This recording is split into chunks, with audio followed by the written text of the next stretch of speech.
Hello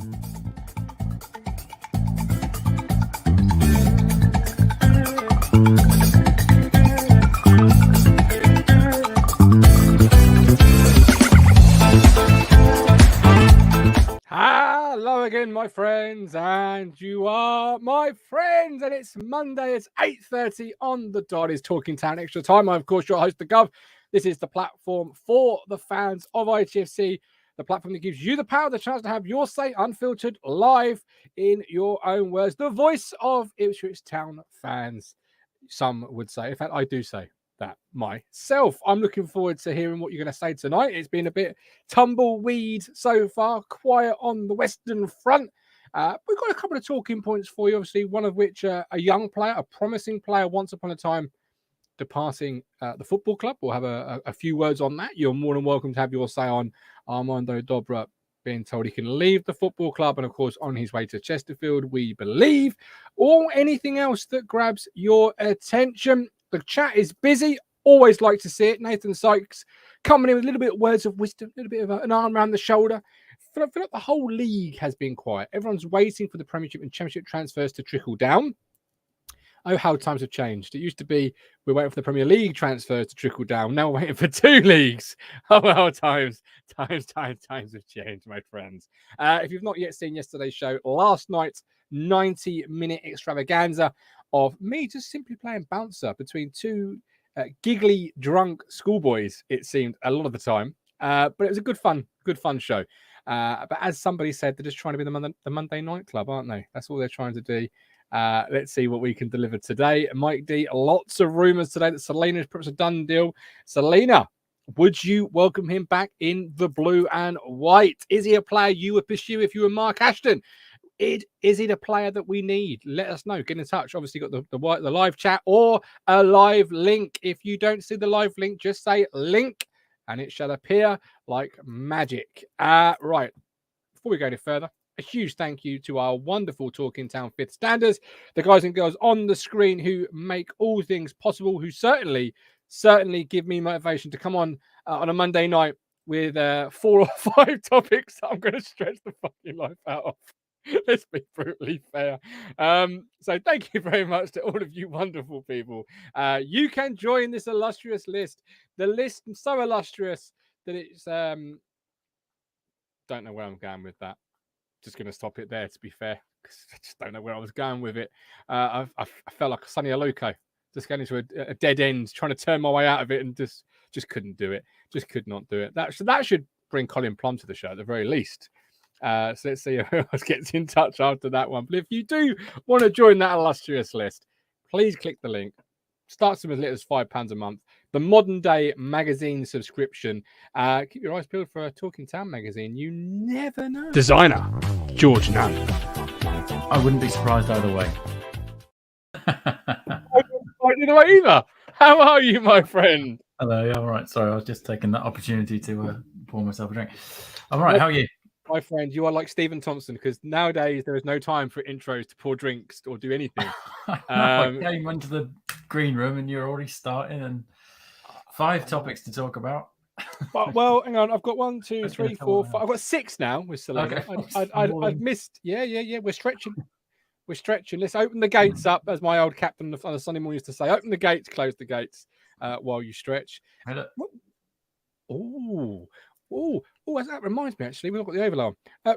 Where can the good people of Talking Town get that sort of quality, this sort of quality, that sort of quality? Where can they grab it from, George? Shop.talkingtown.co.uk, Gov. Where else? Shop.talkingtown.co.uk. Oh, look at that. That is a thing of art. Oh, don't get that in Harrods. Don't get that in TK Maxx, do you? Don't get that in Selfridges. Other shops probably are available, but I'm not the BBC, so I don't really care. It's that sort of show tonight, George. I've literally just finished a fruit scone with jam and butter, not jam and cream. I could not locate cream in my fridge. Don't we say scone in Suffolk? Scone, my friend, scone. Let's not start that debate. Well, I do want to start a debate with you, if I may. Are you cream first, jam second, or jam first, cream second? Do you know what? It's so long since I've had a scone. I mean, it all ends up in the same place eventually. I'm a The WC. I don't want to offend any of my Cornish friends. You don't have any, so don't worry. I'm a cream first guy, I think. Yeah, I need to put them in front of me. I had my granddad. I didn't. He had a saying where with dinner and dessert, don't worry about getting a new bowl or plate. Stick it on the same plate. It all goes down the same hole. So you might have a big old Sunday roast with loads of gravy, but then he put his trifle on top of it. Bang, finish it off. All goes down the same hole. That was his saying. Why not? What exactly? He's right though, isn't he? It all goes down the same hole. It does. Yeah. Talking of holes, we're going into one ourselves here, but I'm going to try and claw our way back out of it. Because there's a World Cup coming up in Qatar. Now, you may have missed this. Okay. Right? Yeah, you may have missed this. So don't worry. Gus been digging deep into the bag of topics tonight. Hang on. 5 months. Let me pull one out. Qatar. Or Qatar. It's Qatar, isn't it? I think.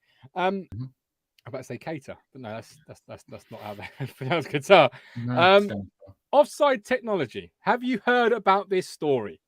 No. Go on. You haven't? Right, okay. So they were the first World Cup 4 years ago to bring VAR in. They're now going to bring in semi-automated offsides, right? Okay. Yeah. Cutting edge technology. Semi-automated offsides. Are they testing this before the World Cup, or are they just going to throw it straight in at the deep end? Well, this is FIFA, my friend. Okay. I mean, they've tested it on nobody and nothing, more than likely.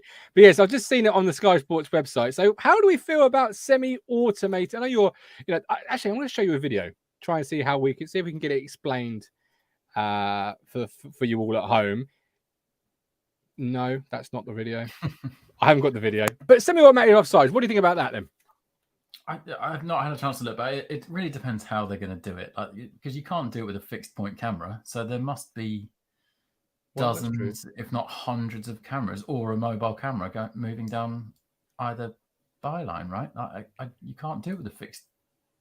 Well, this is it. Is it a drive though, George? Just to remove linesmen. Let's be honest. No, I don't think so, because that's not how it's worked in any other sport, is it? Where technologies come in to help with the officiating.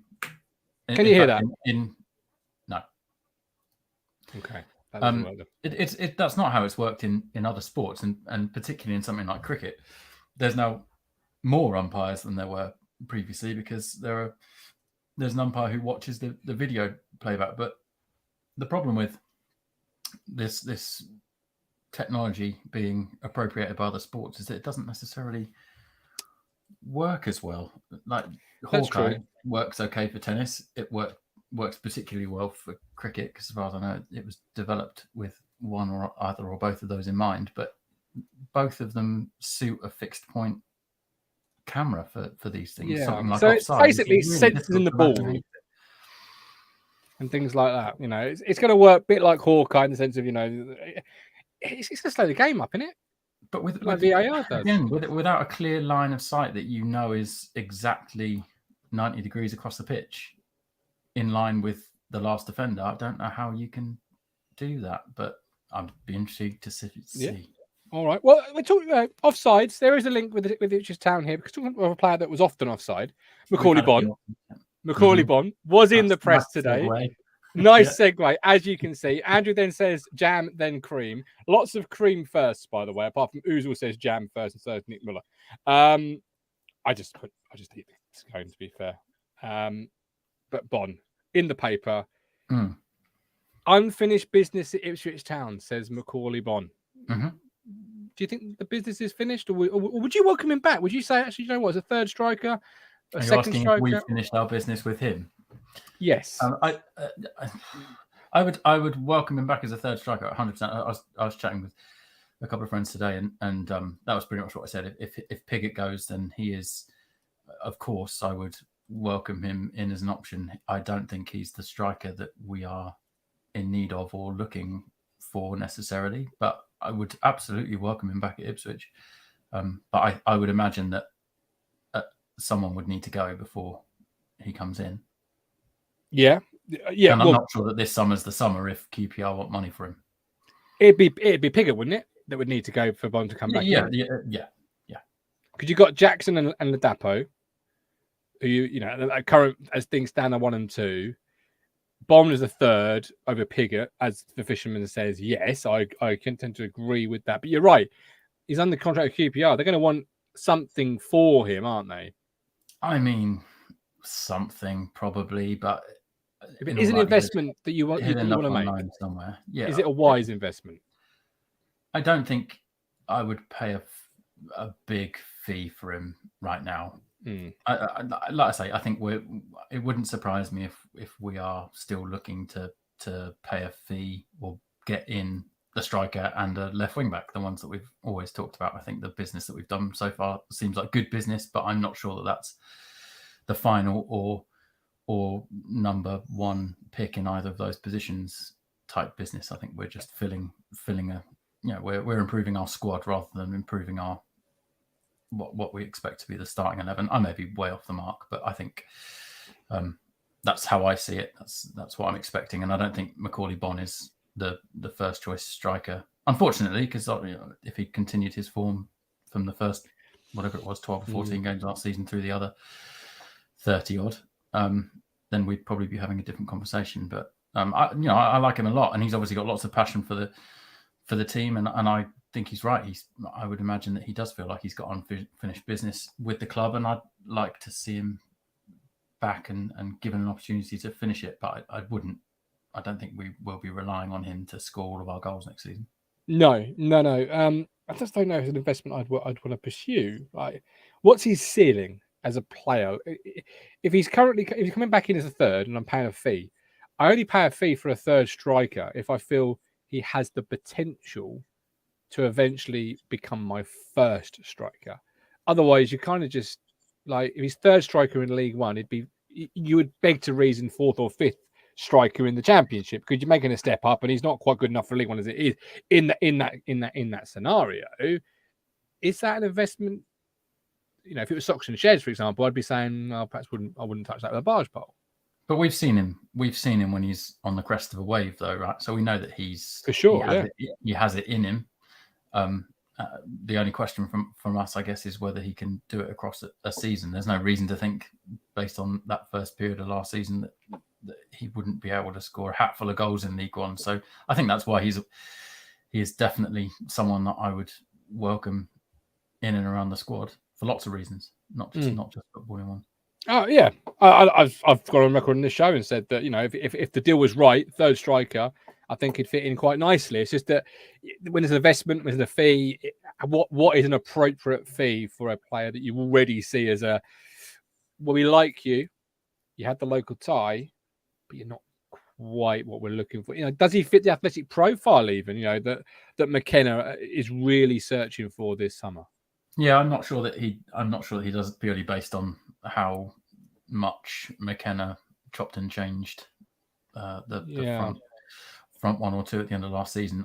Nothing suggested that he was particularly happy with any of the striking options, arguably apart from Caden when he was fit, who he seemed to lean towards. But I think, I would welcome him, and I would expect low 6 figures.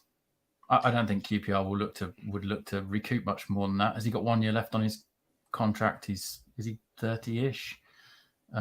Born, I must confess, I'm not sure how old he is. 27, I thought. Oh well, there you go. Well, then maybe a little more. Let me just check. I think, I would imagine they wouldn't be looking for much more than low 6 figures for him at this point if he's going into the last year of his contract. Born in 95. So yeah.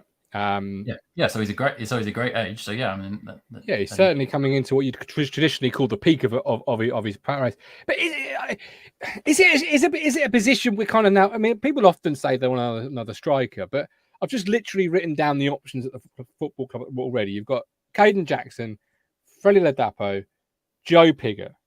Then you have Connor Chaplin, who can play up top. You have Tyrese John Jules, as Andy says here. Don't forget about him, who can play up top. Do you even need, with or without Joe Pigott, another striker? I think we need another striker. Okay. Tell me why. but only because only if you never do that again. But no, do it every time. Love it. I don't know. I just have a feeling like none of those guys are our standout. And I don't want to say the words marquee signing. Ooh, you think it's a mere marquee signing up top? I mean, if you're going to have one, that's where you traditionally would get one. Yeah. But yeah. I like a left wing back is rarely a marquee signing. No.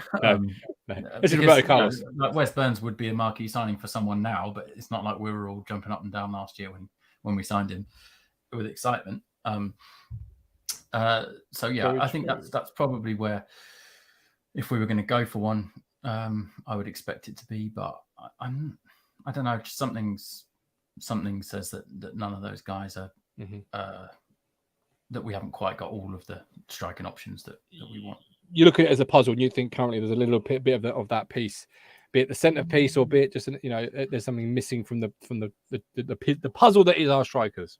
Yeah, and with McKenna being so adaptive in his football, and with the new 5-sub the 5-sub rule. Yeah, the 5-sub rule. 3 changes. It'll be interesting to see how that impacts the game. Whether people start making subs earlier in the game, more sort of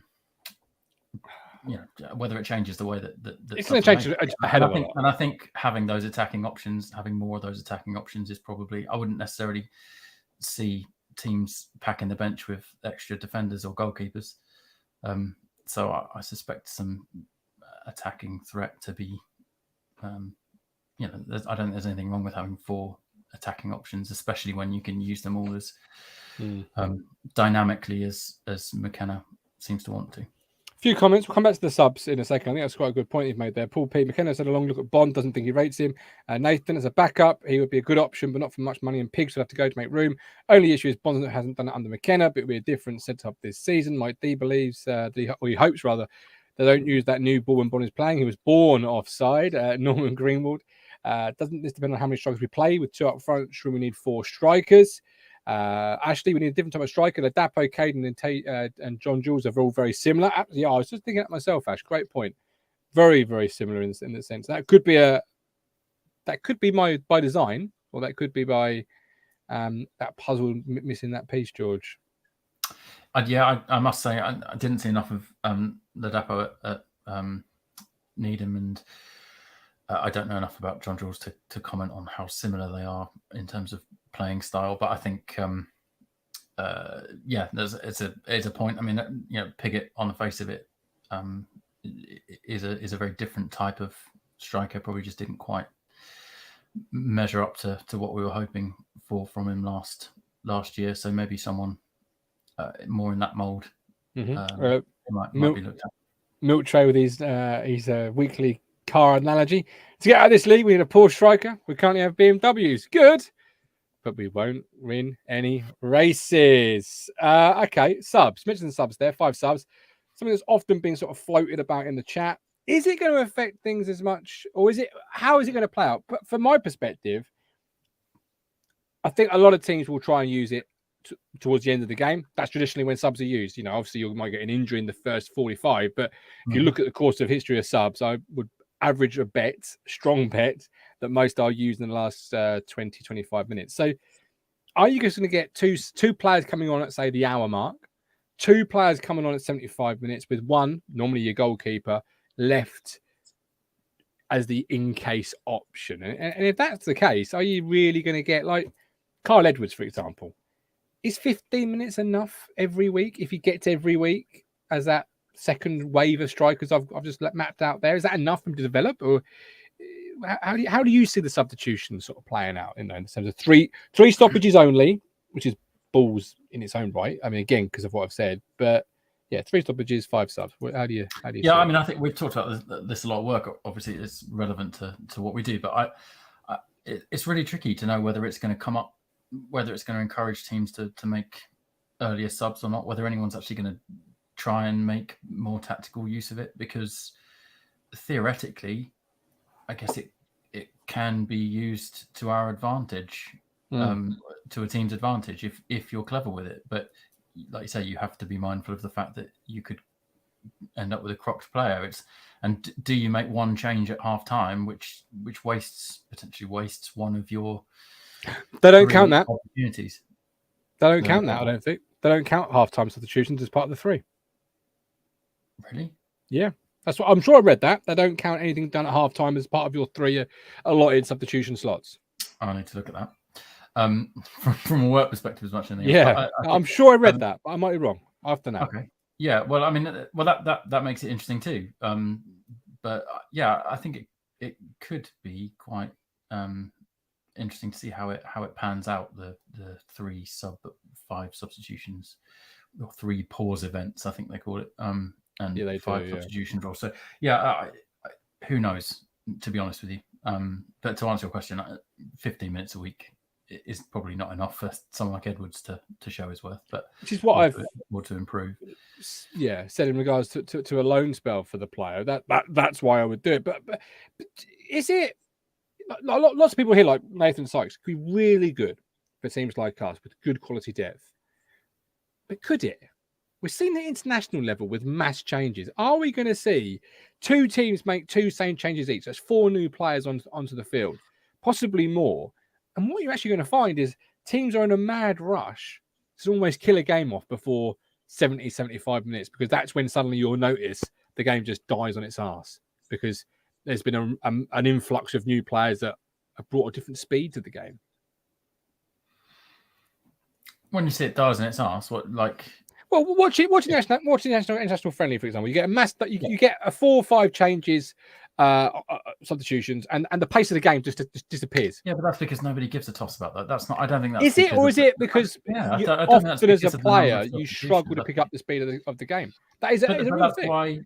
But that's why it's going to be interesting, because this is across the board, and not a once every 3 months you play an international friendly, or 5 months or 6 months or however often it is, and you might get 25 minutes on the pitch. This is use it to, it's there now. It's a new rule. It's something that you do week in, week out. It's something that you can train for as a club, and not just do when you meet up with these relative strangers and play a completely different brand of football once every few months.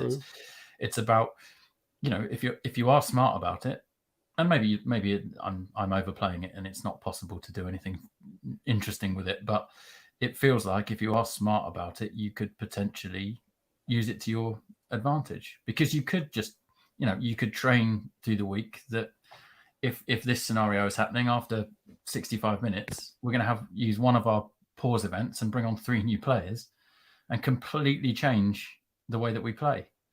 And if you're cute about it, and that's the kind of way that it feels like McKenna would enjoy playing his football, and I'm sure he'd probably would relish at least thinking about how he could potentially use the new sub scenario to his advantage, to our advantage. So it wouldn't surprise me if we try and be cute with it, and not just us, obviously, lots of people. No, lots. Yeah, about time teams started actually employing statisticians to look into this sort of information and provide scenarios and game plans and models to work from. At this minute we need to, or if this is and teams start to do that, I think on a very minimal level so far. But with this new change, it could be something that suddenly takes off. It's huge, and you've got an actual sub manager, if you like. Yeah, I mean, you don't. In a way, it frees you up a little bit, because at the moment, I guess it's difficult to make that decision after 75 minutes to bring 2 subs on and change the way that you're playing, because then you're only left with 1 sub if something happens that forces you into a tactical change, whether that's a red card or an injury or 2 injuries or whatever it might be. So that always has to be playing on the back of your mind, whereas you can almost make 1 change with 3 subs and still have enough to cover yourself for other eventualities at that point, which probably frees you up a little bit and lets you plan for substitute making in advance a little bit more, which I think at the moment, not a football coach again, but I imagine is quite difficult at the moment. Yeah, I wouldn't worry about you not being a football coach. I've seen many so-called coaches at Portman Road over the last 20 years I say so-called for a reason because I'm not quite sure they were aware. Apparently, I am correct. Lou Robinson's 3 additional stoppages in play. Halftime isn't additional stoppage, and that's backed up by Andy, Emerson, Colin. Oh, that's super annoying. Sorry, you should have just asked. I'd have said. Note of that. Yeah, make a note of it. While you make a note of it, just look at George there drinking a lovely, cold, refreshing beverage. Don't forget, you can get your beautiful beers. Beautiful beer for the beautiful game. Awaydaybeers.com. Josh is a Town fan. Head to the website. Link in the chat. Link in the description. Support a Ipswich Town fan who's combining loves of football, loves of beer. It's a nice summer's evening. It deserves a beer. Make sure next time you have yours in stock. What are you drinking tonight, George? I'm actually drinking cherry beer. Well, then we won't go any further with that, then, George, because it's not. Dodging job. It's not away days, is it? So it don't count. It doesn't count, does it? It's not good for my paid advertisement there, is it? You know. If Josh makes a cherry beer, I will happily start drinking his cherry beer. There you go, Josh. The gauntlet has been laid. Procrastinating Womble. 5 times allowed the high pressing intensity of players to be rotated in game over a season. And Craig at Portsmouth, it should be a big advantage for teams with bigger squads like us and Wednesday. Big options, big squads. Bersant Selena touched on yesterday's show. Rumours, rumbles, no smoke without fire, whatever you want to say. The ITKs are going crazy. No smoke without fire. Do you need me to say Todd Cantwell to you? Because I think that was the. Oh, fuck off. Excuse my language. Worst. Not a chance. You got more chance than me trying out a blue and white waste kit next of year. Anyone's 24 hours. That I don't know where and why that came from. I mean, absolutely, you know, nonsense. You've got people that clearly have owners on a platform, and some random geezer. Aside from that one instance of smoke without fire, what? Go on. Raw rumors today says Ben Hobbs. Absolutely, but it just goes to show, George, in today's day and age with social media, that anybody without a shred of can convince anyone of anything, connection or supposed connection on the surface, anyhow, can convince the whole fan base. It's that old hustle, isn't it? It's not what you believe; it's what you want to believe. Yeah, just nonsense. The Town fans were desperate to believe it, weren't they? They were desperate for it to be something like that. But yes, no, not Todd Cantwell. Cantwell, whatever his fucking name is, he's not coming near regardlessly. Bersant Selena, talk to me. Would you welcome him back? Yeah, still. We have this conversation often, and yes, of course. Without is there a place from the squad though? Edwards, Piggott. Sorry, no, forget that one. Forget that. Edwards, Chaplin, Burns, Tyrese John Jules. This is Louis Barry. I'm joking with that, by the way. Is there a place for Bersant? Well, I would imagine that Chaplin and Aluko are the ones that would be looking over their shoulder in that scenario. But again, the team was rotated. Those positions were rotated around so much last season, and not because people weren't being effective. I don't think, just because we had that embarrassment of riches, and each of them offers something slightly different, and it gives us a lot of options up front there. So I can't imagine that either of those two would be thrilled for the competition, but it didn't work last year, did it? In our squad. Because it didn't work last year, George. It didn't work. We finished 11th place. Selena and Chaplin didn't work together. You can't blame Selena or Chaplin or Aluko or any one. Well, who are we blaming? Is it all on Macaulay Bond show? Is that the person to blame? You can't blame anyone but Macaulay Bond. No, I'm just saying that it's not anyone's fault, is it? We went through an horrific start to the season where one imagines, if you looked at the stats carefully, we were doing well to hold our position where we were at the time, and then we went through a pretty better than any of us could have expected, probably last third of the season, which in any season over the last 20 odd years or whatever it is in the spreadsheet that I showed you, we would have been in the top 6 easily. So it's not that it didn't work. It's that the first half of the season was a waste of everyone's bloody time for various reasons. but one big reason. And the rest of it just didn't fall our way. We just had a really, really shitty piece of luck where nobody's form dipped the way that at least somebody's form would have dipped and given us a chance. And I know we finished 11th, so there was room between us and the top 6. But when McKenna came in, I think we all said 2 points a game and we're going to be there or thereabouts. And we were, not far off 2 points per game over his matches, and we were not miles off, but we didn't get anywhere near as close as we would have done in most seasons. So I don't. Yes, it's easy to just say bin them all off and start again because that worked so well last year. But I would take Selena back in a heartbeat because on his day he's the one of, if not the best in his position in this league. I wouldn't cry if we signed him tomorrow. That's for absolute sure. I think he's, as you say, one of the best in his league. But I keep using a phrase, and I've used it for a while: resource allocation. Is it good resource allocation to put our money back into the stock known as Bersant Selena when you've got good commodities there in Chaplin, Aluko, and it's actually the striker? That's really where my resource allocation should be heading this year, because we can get promoted without Bersant Selena. 100%. I believe that. Yeah. If you get the right striker, because Chaplin and Luco, Luco's the pre-assist king, So for effective resource allocation, how much resource have you got?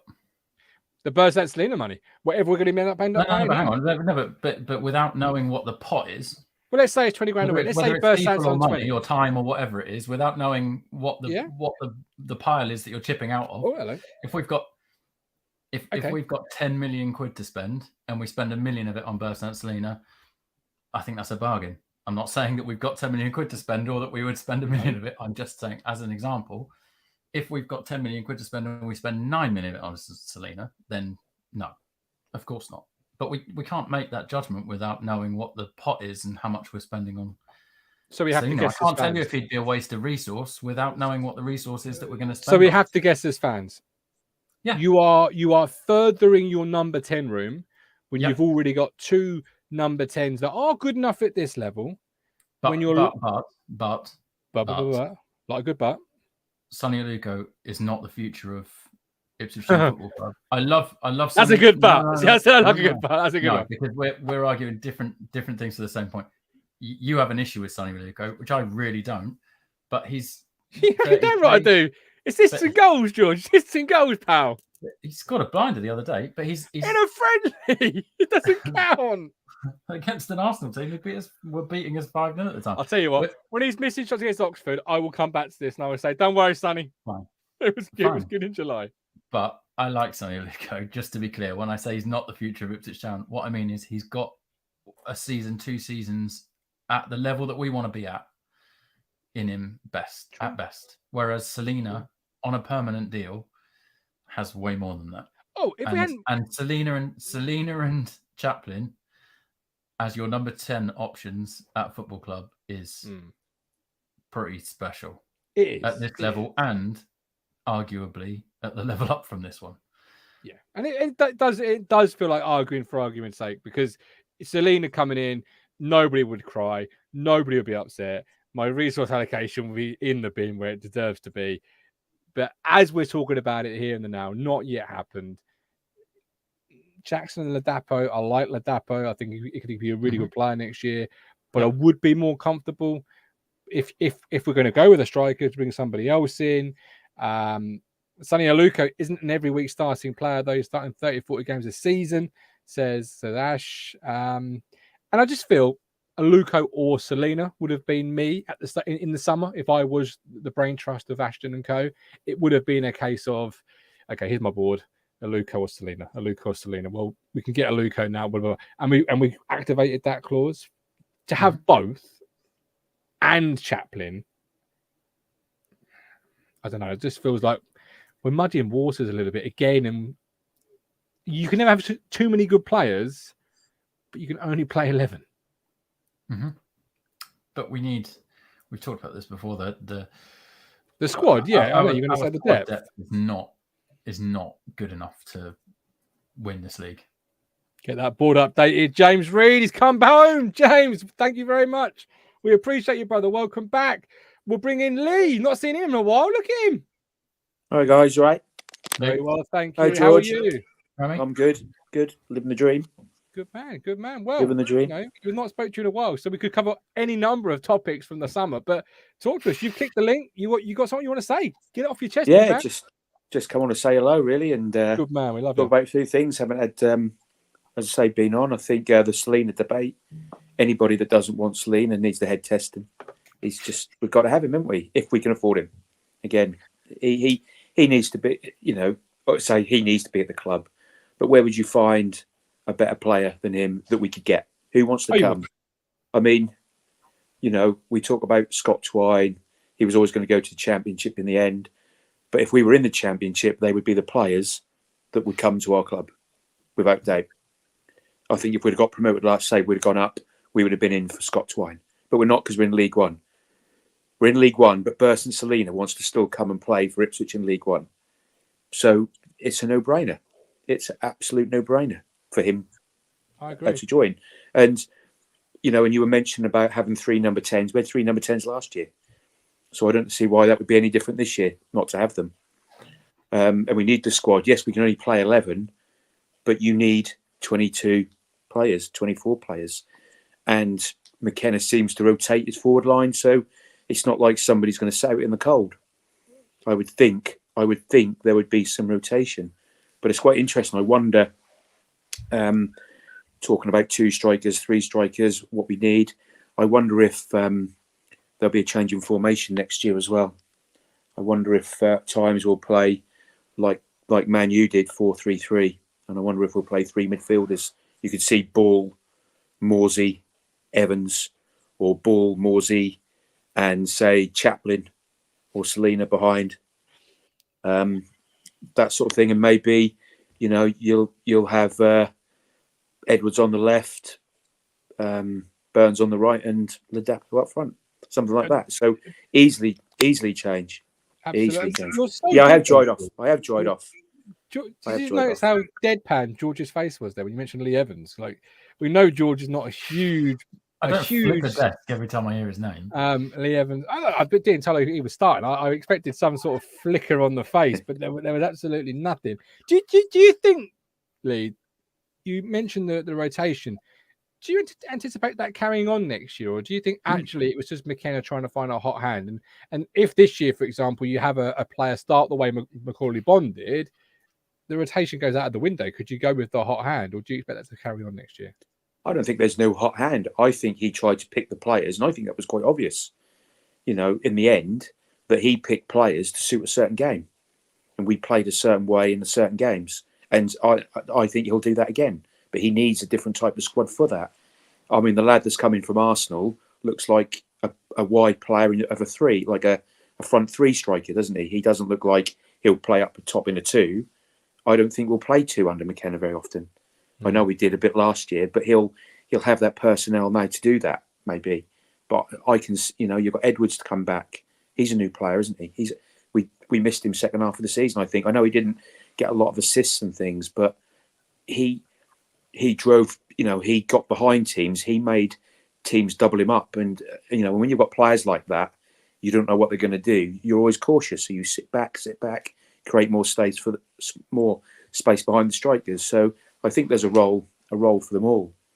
Do you think he's one player though that would be most impacted from a Burst Selena type? Not necessarily Burst himself, but a type signing. Do you think he's one of the major players that would be impacted by that and see his playing time reduced even further?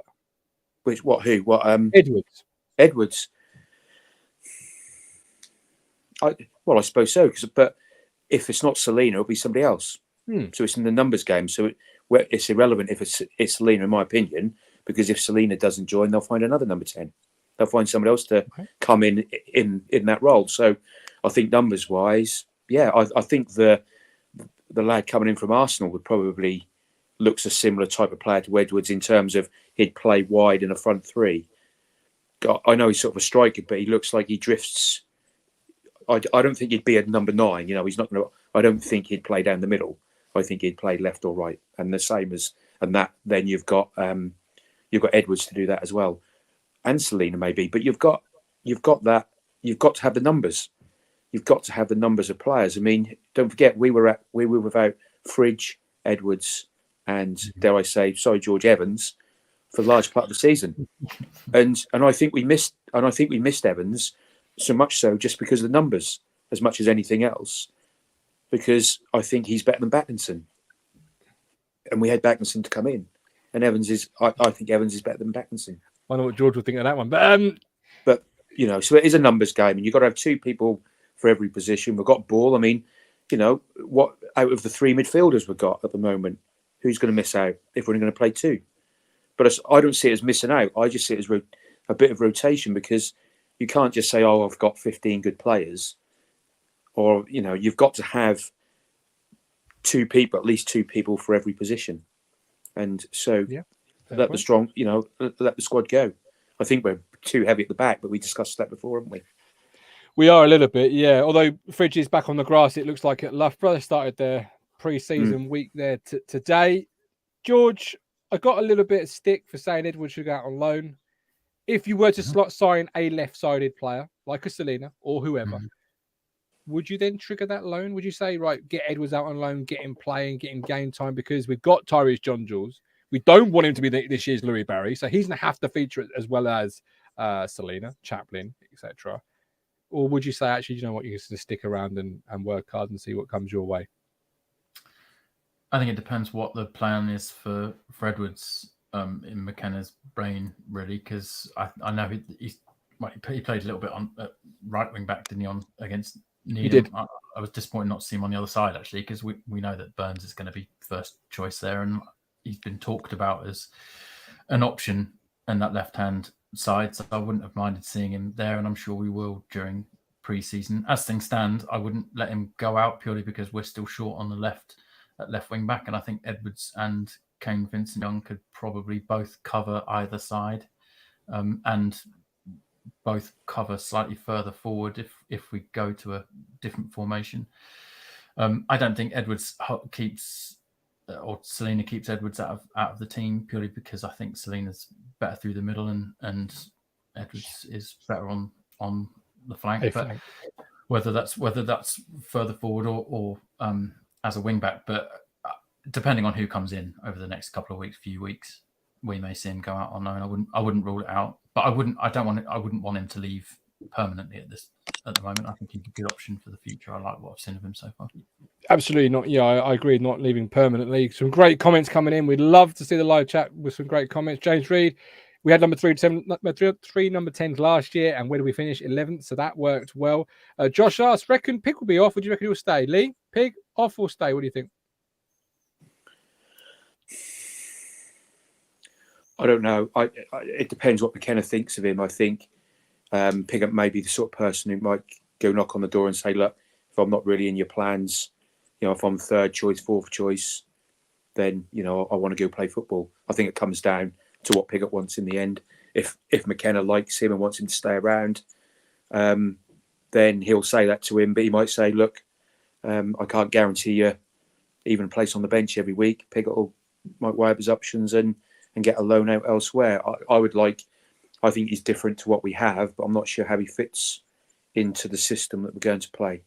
You see the players that he signed, more athletic perhaps, and a bit more forward running with the loan signings and that as well. But going back to your point about Edwards going on loan, that's just not that shouldn't even be on the cards, because you said, I think you mentioned, Martin, about we don't want another Lou Barry, but the guy coming from Arsenal's not our player. He's not our player, and Edwards is, and Edwards is definitely good enough for League One. But again, it comes down to system. But what happens if Burns gets a knock? Edwards could easily then just fill on the right side of a front three, and we'll and see how it goes there, or Danassian gets injured if he plays, or it depends what system he's playing or what shape he wants to play. So I don't see Edwards going anywhere. I see him as as a, at least on the bench every week. I don't Mm-hmm. I don't see that as someone that would go. But I might be wrong. Well, this is it. It's all opinions. You know, I just want a player developing, and I know we've had this conversation, me and George, before about what is developing. How do you gauge it? And is it important to be away from the group playing week in, week out, or is it as important to be a part of the group developing? Where does he go though? Where does he go? He'd go to just game time. He wouldn't go to League One. We wouldn't send him to League One. The thing is, Leah, and we can come on to sort of Dobra now, really, because for me, Dobra is a player that's really the reason why he's been released for me is because of lack of game time. He hasn't had game time enough over the last couple of years to really kick himself on and develop. Had that loan opportunity, I think, with Crawley, didn't take it. Had the loan spell with Colchester, as Matt would say, too comfortable. Has found first team opportunities very limiting at Portman Road. Had he played week in, week out somewhere, could he have been the player that he had to promise to be and could well be in the future? Possibly so. That's my thinking with Edwards, George. I don't want to be sitting here in 18 months' time saying woulda, shoulda, couldas. I want to be saying, look at Corey and Derby this year, coming back, great low spell at Salford, ready to really kick on and push Edmondson and co for a starting position. Is he going to get that, Edwards, if he's not playing the week in, week out? That's really difficult. It's a loaded question. Yeah, absolutely. His development comes down to, as Lee says, it'll come down to system. It'll come down to whether there's space for him in the squad in 6 weeks' time, and we won't know that until we know what the squad looks like, and only McKenna will know what his plans are for shape and system week in, week out, because he might pack the bench with 4 attacking options every week so that he can really rotate the front, however many, 5, I guess, including the wing backs, around as much as he likes, and that probably makes a space for Edwards on the bench because he is so versatile. He and KVY are both versatile young players when they are on form and can stay fit. Very true. So yeah, I don't think in that scenario there's a reason to send him out or expect him to go out. I'm with Lee on that front, and I think he would probably benefit most from being in our squad, learning the system that McKenna is trying to instill in the team for the next 12 months. But different to Dobra. Dobra's been around, it feels like, I know he's very young, but feels like he's been around forever, and he's been around the houses trying to figure out what it is that's going to make him kick on. And it wouldn't surprise me if he is one of those players that went to McKenna, or McKenna to him even, and said that, what is going on? What is it that you want from football, from Ipswich, from whatever it is? If you want to go and play, then go and play with our blessing and best wills. Because I don't think we, he's not going to force his way into this. The conversation that we've just had, we shouldn't be having a conversation about whether it was right to get rid of him or not. We should have been having conversations about where he fits in the team by now, right? Yeah. Not having that conversation. He's not coming back from loan spells, giving us that headache about whether he's going to push the others in the squad in his position for a place. So, fair play to him. I think he could, like you say, could do really well at Chesterfield, assuming that's where he's going to end up. Yeah. Lee, before I let you go, any comments on Dobra? Any thoughts on that one? Edwards is miles ahead of Dobra in terms of talent. Dobra, I think you hit the point. I think he's leaving the club because his loan spells didn't work for whatever reason. We can't get in Colchester United's. Nope. Did Mrs. Anderson run over the wire? Because I could hear a hoover in the background, couldn't you? Something was going on in the background. Yeah, I can hear a vacuum. Yeah. Someone's unplugged Lee. Lee, we miss you. Thank you. Oh, poor Lee. I've not heard from Lee in ages. I do like hearing from Lee. He does talk a lot of sense. Sometimes twaddle as well with his best team in League One. But we love you all the same, Lee. Ashley Bell, won't TJJ, just John Jules, be competing with KJ and Ladapo? Edwards will be competing for one of the 10s, or Burns, KBY, Penny, Lee maybe. James Reed, how about Carlan Grant from West Brom? 2 million. I think that's a little bit rich for League One.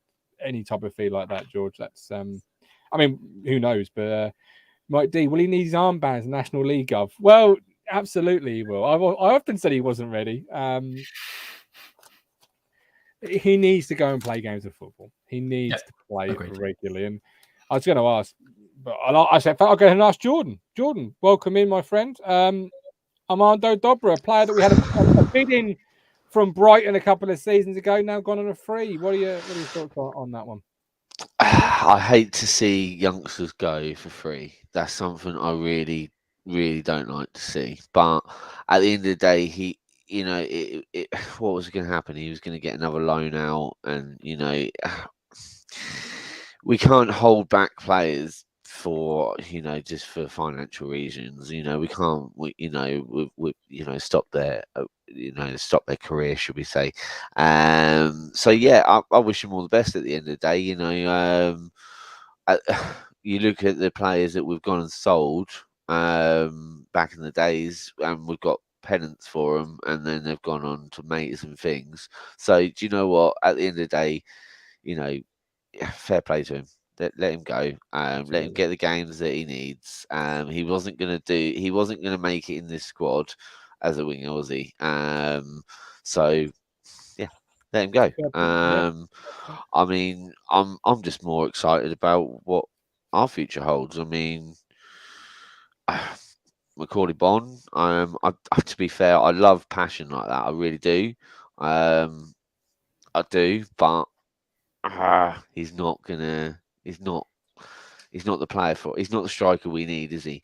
If it was sort of 6 months ago, whatever it was ago, when he was banging in goals every game, then yeah, absolutely. But unfortunately, we need consistency. And no offense to him, but why would we? I feel harsh saying this, but why would we sign him when we've just let Norwood go, who was technically in better form than Macaulay when we technically released him? So that's how I look at that situation. But I mean, I think we need a fresh start. Fresh start. We've got John Jules. I know he's not got many goals behind him, but my manager's actually an Arsenal fan, and he says that his friends actually have said that they rate him quite highly. Although he hasn't been performing very well, he is highly rated in Arsenal. But it's just, yeah, I want to see a big signing. It seems like we've just got all the freebies at the moment, all the all the cheap signings, but that's not a bad thing. I mean, I don't want to see another Paul Cook phase where we have 19 signings in a year, but I don't think you will, though. I think we're a little bit further along in that sort of jigsaw building, Jordan, and that's why it's a bit more quiet. He did, in all fairness, he did build a good squad with them 19 players, didn't he? It just took that brilliant term, and just took time to gel, didn't it? Yeah, he brought the right tools in. He just didn't quite know how to use the ones that he brought in. There's a couple of questions from the chat, and that's what I love about this show is that not only does the direction of the show go in one way that sometimes I don't think it's going to go in. The live chat has its own sort of life and living entity itself. And I want to pick up a couple of things that's going on in there and bring it to the show. And Jordan, I'll ask you first. George, I'll come to you second. Hox asks, who, by the way, is doing a fantastic Football Manager series. Do check it out while I'm not doing any. Go check out Hox's FM series. Good work to Hox as always. Although he's Colchester United, so don't hold that against him. But is our strike force better than it was last season, Jordan? Good question. It's got to be, hasn't it? Is it right now better than it was last season? So you had Bonne, Norwood, Pigott, Jackson. Now you've got Jackson, Ladapo, Pigott. We could throw Chaplin, but we'll just leave it to 3. Is it better right now with one less body than it was before? No, it's not, is it? It's not. It's not, is it? I mean, Ladapo, he's a goal scorer, proven, but in terms of the amount of goals, then no. Technically, no. We're not in a better, but I don't think it's. I don't think it's the end of it yet. I think we've John Jules, my mistake. Sorry, Jordan, and John Jules. Yeah, of course, yeah. But even that doesn't really sort of No. move the needle a little bit, does it? No, absolutely not. No, like I say, I would like to see us spend a couple of million on a nice striker. That's what I'd like to see. I want a proven goal million scorer. in League One. Is that a realistic thing, George? A couple of million in I League One? Because the second question is about Selina's value, so we'll come to that secondly. But over to you now, George. What do you think? The money man. Who knows? Like I say, we might have 10 million quid spent. Self-proclaimed. I think £2 million is probably pushing it slightly for what I would expect us to spend this window. But who knows? We might be surprised by 7 figures sneaking in. Like, it seems unreal to even think about it, but I guess the money's probably out there somewhere. Should we do an exchange rate show where we just like go around the globe working out how much each pound's worth in its own currency? Like how much can we spend in Bolivia, for example? Yeah, but who knows? I mean, maybe we're like I said, I think it wouldn't surprise me if we spend some money on a striker. Whether we can, it's difficult, isn't it? Because any striker that's got some pedigree costs you that kind of amount of money, so you have to be cute about it. That's when you start relying on your scouting network and the knowledge of the people that are in and around the club now. So hopefully with someone like Martin Pert and all of his many contacts around the world, who knows what's going on. But I think in terms of whether our striking options are better now than they were last year, I don't. That's really difficult to answer, but I think probably not quite, because on their day we know how good Bon and on his day Norwood could be. But that's not to say, as we've said, that I think Bon is the answer, and I don't think that Norwood would have stayed. So it's tricky, but I don't. The simple answer to that is I don't think we've finished our. I'd be surprised if we finished our striker hunt. Likewise, I'm going to go now. I agree with that. Don't when you weigh it up like that, as we have done, Jordan, we perhaps aren't finished our business, but it does feel like we're putting a lot on the shoulders of Freddie Ladapo. But that's what you do when you bring a player like Freddie Ladapo in, because he is a proven goal scorer at this level. And I look at it like this: Joe Pigott is Joe Pigott. Let's just say he's the same this year as he was last year. That's cancelled that out. James Norwood, is he better than Freddie Ladapo? Not in a month of Sundays. Not if James Norwood plays every single game next year. He's not going to be better than Freddie Ladapo. That's my opinion, and I'm going to stick with that. Caden Jackson is Caden Jackson. So in that respect, for me, we're only really looking at Norwood versus Ladapo, or Norwood and Bond versus Ladapo. And Ladapo does score goals at this level. That's what he does. Forgetting whether he can cut it at the league above or not, Freddie Ladapo, Jordan, scores goals at League One level. That's proven. Fact. Yeah.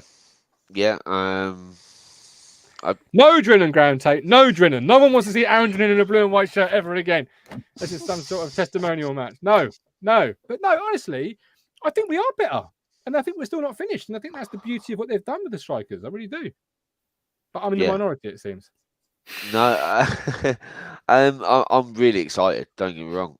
If we're not finished, then I'm not disappointed, because then I know that there's no way McKenna and Ashton and the setup that they've got are gonna go forward with a plan that's not gonna work. I'm not saying we're gonna, it's gonna be faultless, but they're not gonna. They know what they're doing, what I mean is, we've got Chaplin, we've got Edwards, we've got options of players that may be classes like wingers or centre attacking mid that do play up front, and Edwards, maybe not a striker, but he's definitely a strong attacker. But at the same time, he could also be used on that left side to fill in on the other side of Burns. But on that note, I mean, with Burns playing on the, because Burns has been playing on the left for Wales, hasn't he? So, am I right in saying that? Yeah, you have. Yeah.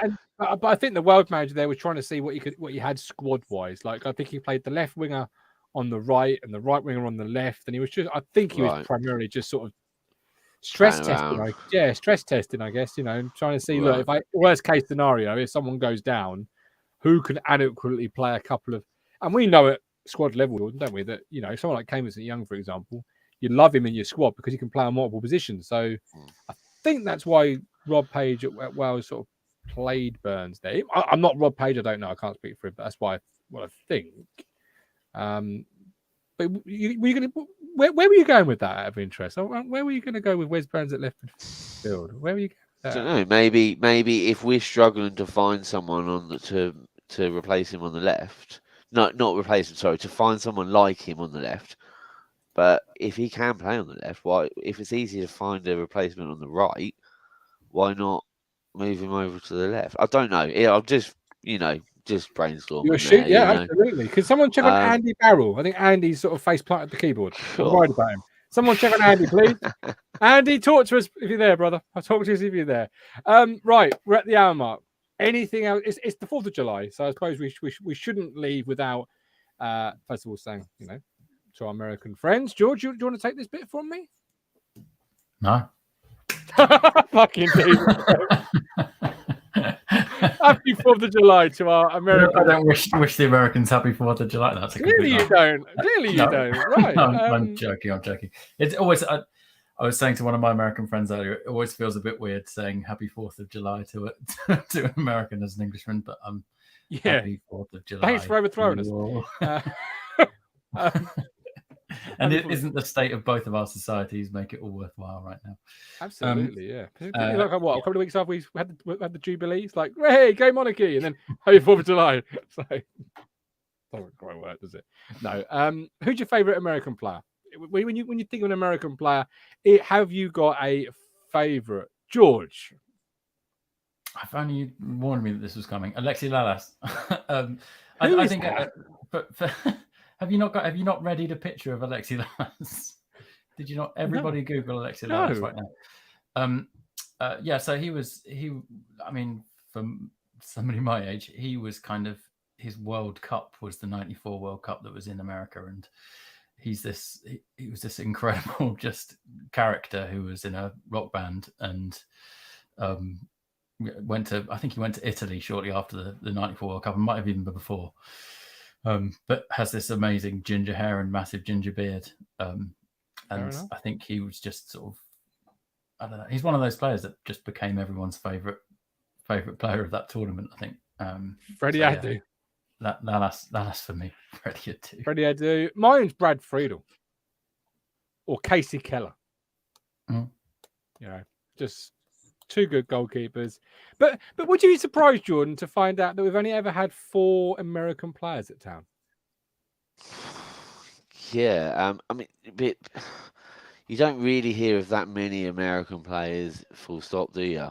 In the English league, I don't know if it's because of the visas or whatnot. I don't know, but I mean, the USA squad isn't exactly the best in the world, is it? So, well, we'll find out in January. That might come, or December. That might come back to bite you. Yeah. The 4 players we've had that have been American: Jerry Baker. Not that I'm expecting anybody here, maybe apart from Colin, to know who Jerry Baker was. Cameron Carter-Vickers, obviously on loan from Tottenham. Mm-hmm. Cody Cropper. Does anyone know who Cody Cropper is? No, goalkeeper. I think he was at MK Dons a while ago. And Danny Carbassian. Obviously, you can see his talk to interview on our platform. But yeah, Danny Carbassian. That's the only 4 we've had. But yeah, our Canadian players, we've had fair few number of those. So maybe that will change over the coming years. I don't know. But happy 4th of July to our friends in America.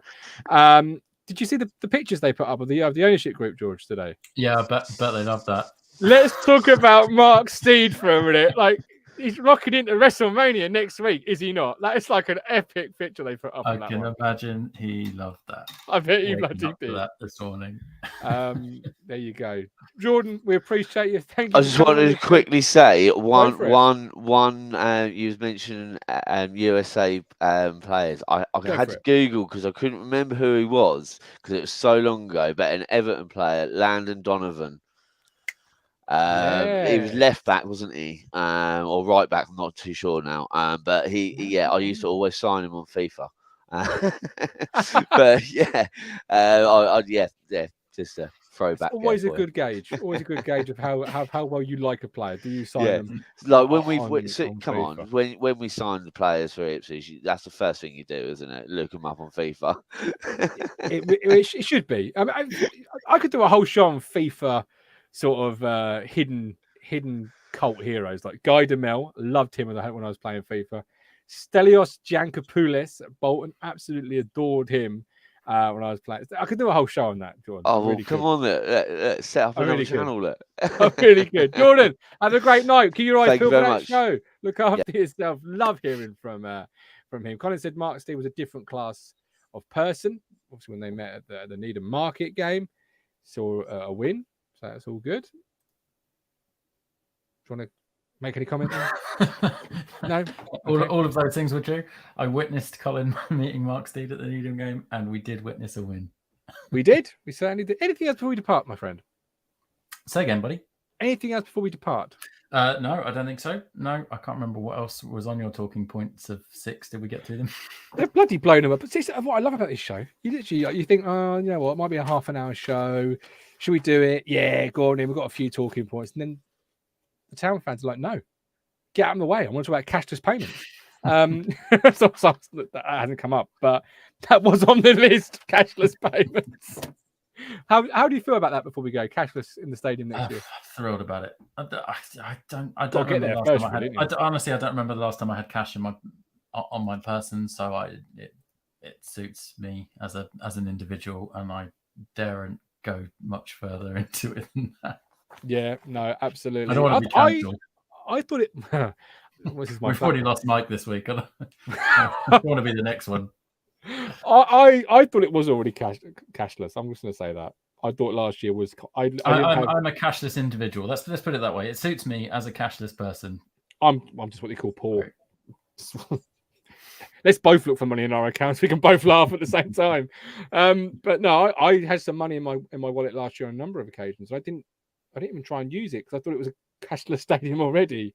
So I now feel pretty hard done by because by the time I get to the bar at Portman Road, the last thing I want to do is wait for someone to count out some change for me. Oh, I was at a shop today.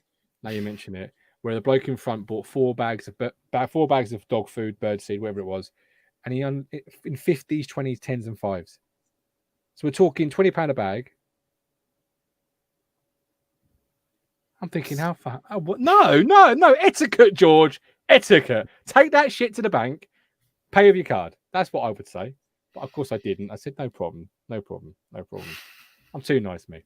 Sure all the bars were card only last year. Says, see, there you go. Cricket show tomorrow, 9 p.m. Don't forget Jordan's FM show. You've got Ben also doing an FM show. Go and check those out on various, I think, TikTok, YouTube. I'm not quite sure which one's on which. I think Jordan's on TikTok and Ben's on YouTube. But you might find that reversed. I'm not quite sure. But go and check them out. They're well worth the watch. But we're done until probably Wednesday or maybe sooner if Burst wants to find his pen.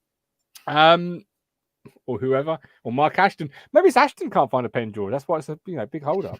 We're going to see when Amazon delivered tomorrow. We're going to see a whole glut of signings because he's got the new biro. Could be. Let's hope so. Andy, I have a vending company, and last week they went down twice. Cost me a fortune. Card readers, that is. Fair enough.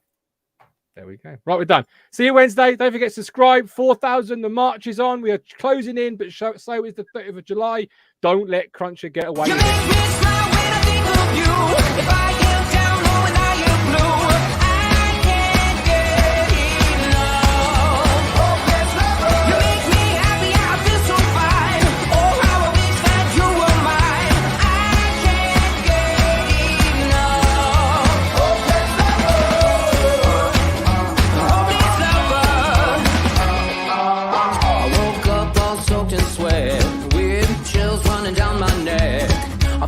crazy from just the thought of you.